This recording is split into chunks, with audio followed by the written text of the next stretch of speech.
Bueno, yo diría que tenemos varios aspectos, ¿no? Es decir, hay un primer aspecto que tiene que ver con la evaluación que la población hace sobre el manejo que hace el gobierno, la coalición, pero sobre todo hay algo relevante que tiene que ver con la visualización en términos generales, pero también la visualización que hacen los propios votantes de quién está actuando mejor. Esto no quiere decir, para no traducirlo literalmente, a que sea una aprobación o desaprobación, pero sí nos da algunas pistas importantes.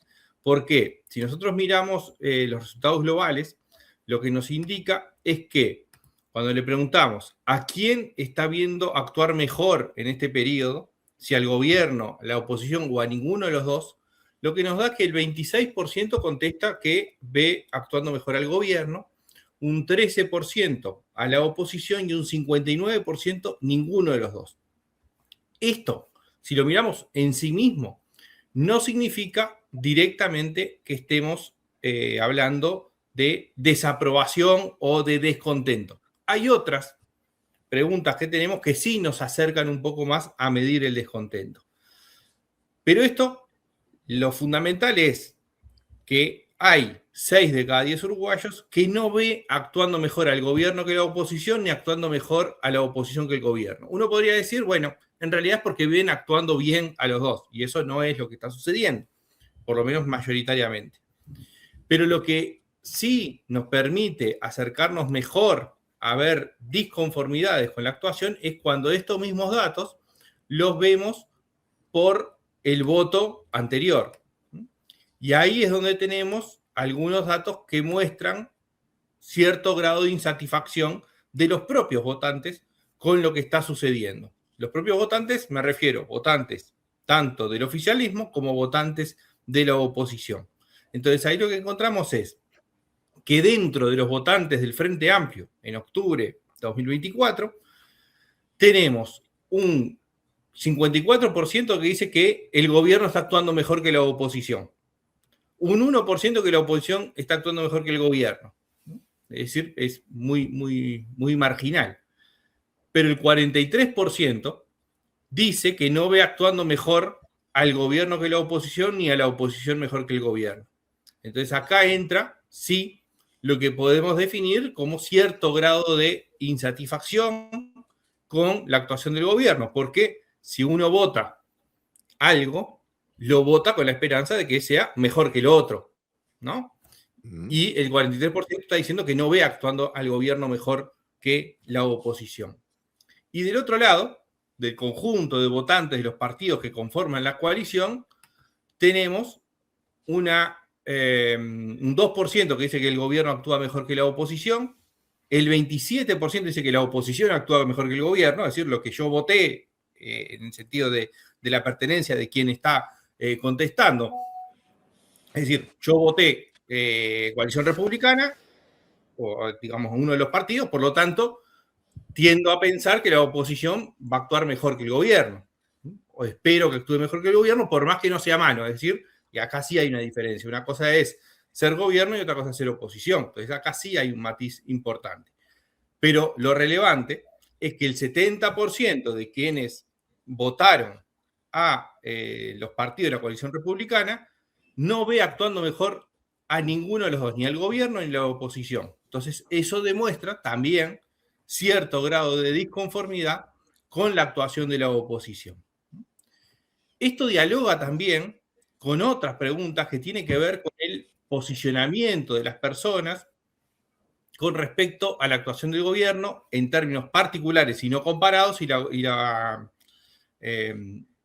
evaluación que hace sobre el rol de la oposición también por separado, no en esto que estamos quién es mejor, sino por separado. Y ahí también aparece ciertos grados de disconformidad, tanto en votantes del Frente Amplio con el gobierno como votantes de la coalición con respecto a la actuación de la oposición, ¿no? Entonces, diría que en términos globales hay en el conjunto de la población, tanto entre votantes del oficialismo como votantes de la oposición, cierto grado de disconformidad con lo que está haciendo la actuación de las partes, digamos. Y acá se suma un nuevo factor que estuvimos difundiendo en estos días, que tiene que ver con cómo valora su posicionamiento político personal, ¿no? O cómo se ubica. Y ahí lo que encontramos, en números muy gruesos, es que tenemos cerca de un 15% de personas que se ubican en posiciones cerradas, ¿no? Es decir, que son el oficialismo cerrado o la oposición cerrada. Es decir, que ante cualquier circunstancia defienden lo propio o critican al otro. Pero hay un 53% de personas que se ubican en situación, digamos, abiertas o dialoguistas, ¿no? Es decir, sí, yo voté al oficialismo, pero reconozco valores en la oposición. O yo voté a la oposición, pero reconozco valores en el gobierno. O la opción más intermedia es, bueno, yo soy dialoguista, no tengo una posición partidaria y estoy más pendiente de definiciones pragmáticas. Y eso suma un 53%. Pero tenemos otro 28% que son personas que contestan que están desinteresados o descreídos en la política. 9% desinteresados, 19% descreídos. Entonces, estamos en una situación donde hay cierto grado de desilusión, de descontento con la política, que creo que son a atender. Es decir, no estamos en una situación grave, ni mucho menos, no estamos en medio de una crisis frente al sistema político, ni debilitamiento de las instituciones, digamos, como se ha visto en otros países, pero sí hay algunas señales de disconformidad con la actuación del sistema político en general. Eduardo, ¿puede entenderse, sacando en limpio todo lo que has explicado en base a tu trabajo técnico, que por un lado puede haber un sentimiento de gusto a poco de parte de lo que el gobierno ha hecho y a su vez también de que la oposición en definitiva ha demostrado ciertas contradicciones donde gente que integra la coalición no se ponen de acuerdo, votan cruzado, en lo que pasó con Cabildo Abierto también, votando con el Frente Amplio, y que eso de alguna forma desestimula las expectativas que la coalición podía tener pensando en una oposición más compacta a nivel parlamentario?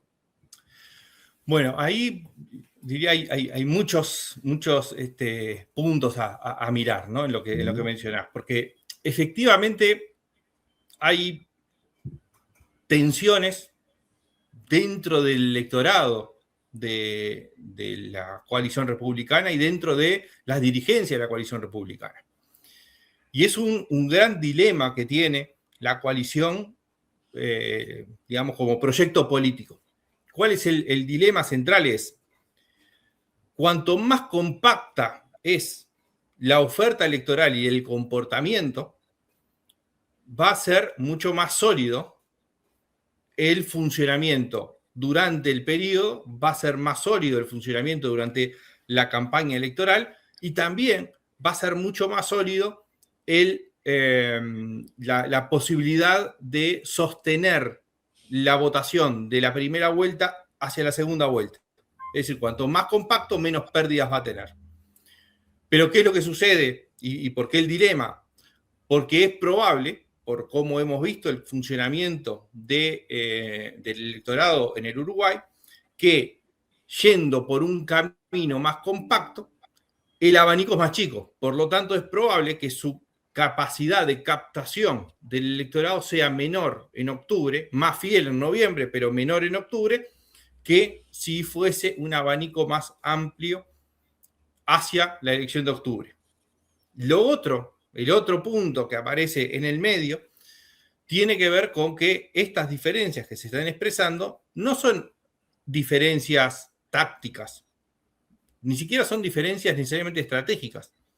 Hay muchas que son, sí, prácticas, sí, de necesidad de acuerdos puntuales, pero también hay diferencias sobre lo que efectivamente piensan que hay que hacer. Es decir, e incluso hay diferencias desde el punto de vista ideológico conceptual. Por ejemplo, diferencias expresadas en la discusión sobre la eutanasia tiene que ver con diferencias ideológicas. Ideológicas desde el espectro más amplio de lo que podemos concebir como ideología, como sentido de acción, no solamente política, sino en la vida. Entonces, hay diferencias adentro de la coalición. Y el otro punto que también genera, digamos, ciertas tensiones hacia la coalición, no solamente a nivel dirigencial, sino también a nivel del electorado, tiene que ver con cuáles son las cuestiones o la forma de hacer oposición. Y ahí hay diferencias también, porque mientras existe una parte del electorado de votante de la coalición que es más bien minoritario dentro de la coalición, pero que tiene mucha fuerza y mucha presencia, sobre todo en redes sociales, en la militancia, que quiere una oposición bien dura, bien de, digamos, como se han dado figuras, ¿no? De trancar fuerte, de ir al gobierno ni un vaso de agua o del palo en la rueda, ¿no? Cualquiera de esas figuras, digamos, que habla de ser una oposición férrea y no dar el brazo a torcer, coexiste con esa posición un electorado, también de la coalición, que lo que quiere es una oposición más constructiva o dialoguista. Es decir, que prefiere que haya diferencias, que sí se tranquen las cosas innegociables, pero que durante el periodo no sea trancar todo, sino dialogar. Bueno, esas tensiones están en forma permanente en el electorado y en las dirigencias de los partidos de la coalición republicana y que hacen a definiciones que va a tener que tomar en este tiempo. Claramente se formó la comisión coordinadora de la coalición republicana a nivel parlamentario y aparentemente va a tener más fuerza a partir de este año. Hay que ver cómo funciona, porque apenas se instaló, aparecieron las primeras divisiones donde la coordinación claramente no anduvo, no funcionó. Entonces hay que ver cuál va a ser el juego de la coalición en ese sentido. Y después con respecto al gobierno, sí, efectivamente está habiendo, y diría que también con ciertas tensiones internas, que son menores desde el punto de vista de dirigencias, y algunas tensiones un poco mayores a nivel militancia y a nivel electorado. ¿Por qué? Claramente, en la campaña electoral, en el comienzo del gobierno, tanto Orsi como las principales figuras, el secretario de Presidencia, Pacha Sánchez o algunos ministros, definieron a lo largo del tiempo que no era un gobierno de grandes transformaciones, era un gobierno de pequeños cambios, de acumulación positiva, le ha llamado el presidente, de la revolución de las pequeñas cosas o de las cosas simples, se le ha dado a llamar también, es decir, bueno, no va a haber una gran transformación en ningún aspecto, va a haber pequeños ajustes. Bueno, eso a una parte del electorado le parece bien, ¿no? Sobre todo la idea de que no hay grandes cambios drásticos, a la coalición a los partidos de la coalición no les cae tan mal, pero hay una parte del electorado del Frente Amplio que buscaba otra cosa, ¿no? Cambios más profundos, más drásticos, digamos, deshacer más rápidamente avances que hubo en el gobierno pasado. Y eso son discusiones que aparecen y ciertas desilusiones, ¿no? Es decir, también que se esperaba otro tipo de cambios o de políticas más agresivas en algún sentido y que seguramente entren en discusión a partir de este año, ¿no? Es decir, bueno, pasó el presupuesto, había una consigna que parecía bastante clara, no explicitada necesariamente, pero bastante clara, que tanto dentro del Frente Amplio como en las bancadas del oficialismo, como a nivel de gobierno, se priorizó la unidad y el fortalecer al gobierno frente a un retome del gobierno del Frente Amplio y una coyuntura desde el punto de vista de la conformación del Parlamento que no le daba las mayorías propias y por lo tanto también tenía ciertas limitaciones. Eso fue, digamos, hasta el presupuesto. Hay que ver qué sucede con estas discusiones internas ahora en 2026 y discusiones que se van a dar, por ejemplo, con el tema del impuesto al 1%. Dos o tres comentarios como para ir redondeando la conversación. Por un lado, las dificultades que ha tenido el gobierno con la cantidad de renuncias que se han generado de personas nombradas en diferentes cargos, nada más que en 9 meses. Por otro lado, lo que pasó ahora en estos días con el tema de los chicos del INISA, el acuerdo con las Fuerzas Armadas y la expresión de 3 o 4 importantes sectores internos del Frente Amplio planteando sus discrepancias con el tema. Y otra cosa que llama la atención, la distancia que hay entre la aceptación de la tarea de Orsi y la conformidad con la gestión del gobierno, que muchas veces no es fácil de entender, porque una cosa es una cosa y otra cosa es otra cosa, como dice Kessman, ¿no? Pero en definitiva, se da allí como una bipolaridad en el sentido de ver a Orsi de una manera y ver al Frente Amplio en el gobierno de otra. ¿Es bueno eso? Bueno, en realidad la diferencia no se da con la aprobación de Orsi como presidente y la diferencia con el gobierno, sino que la diferencia se da con la simpatía o la imagen positiva que tiene Orsi personal. Y ahí sí hay una diferencia importante. Esto, digamos, no es lo más habitual, pero sí se ha dado, ¿no? Por ejemplo, hay un caso que era muy claro en la Intendencia de Montevideo con Mariano Arana, siendo intendente, tenía una imagen muy, muy alta, digamos, 80% de opiniones positivas, un nivel de aprobación de la gestión de él también en torno al 70%, ya era más baja, pero la actuación del conjunto de la intendencia era mucho más baja. Es decir, hay figuras que logran separar su gestión de lo que es su imagen personal, que tiene que ver con características personales que a la gente le puede gustar más, ¿no? Características que son bien valoradas por la población, pero que eso no implica que sea un buen gobernante o que esté conforme con lo que está haciendo. Y eso es lo que sucede en una parte con Yamandu Orsi. También pasó en parte con la calle Pou, con una diferencia. La calle Pou lograba trasladar a su aprobación personal casi todo lo que era su imagen personal. Y acá Orsi tiene mejor imagen que evaluación como gobernante. Y eso tiene que ver, sí, con las características personales, con la forma de ser, con cierto grado de cercanía, con cierta autenticidad que se le ve en su forma de actuar, de declarar, y eso es valorado. Eso no significa que, valorando bien, es un buen tipo, bueno, esté siendo un buen presidente, ¿no? Eso todavía está un poco disociado y es lo que explica un poco esa distancia.